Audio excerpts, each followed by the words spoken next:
Tada! Yeah! Nabaliktad na. Meron tayong 8 packs ng Treasure Campaign Promo Pack ng OP30. Okay. So, isa lang yung laman niya per pack. Sabo!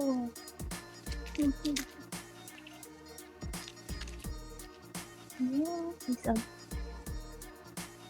So, wala siyang texture pero foil siya. Hindi siya textured pero holo. Tapos monochrome.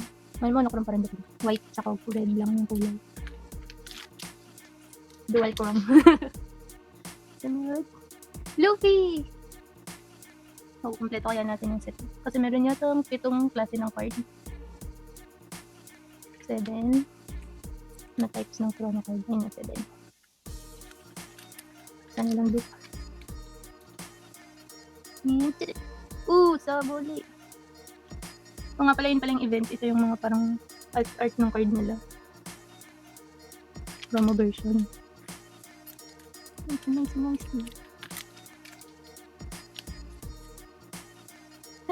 Oh no, may loop na tayo. We only have 1 chance.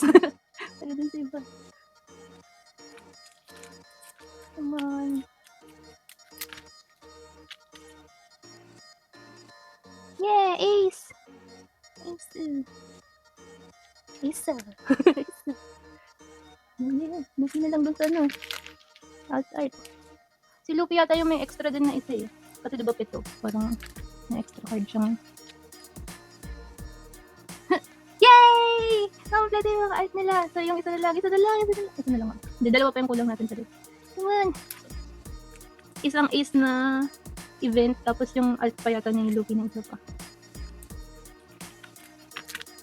Come on! Pero kompleto sila. Yay! Nakuha natin. Ace na lang talaga. Ace na lang na event. Ace event. Event. Ace event. Moment of truth. Oh, nawala yung ace na art. Pero okay lang. Isa na lang na event yung kulang natin. Yay! Tudum! Tada!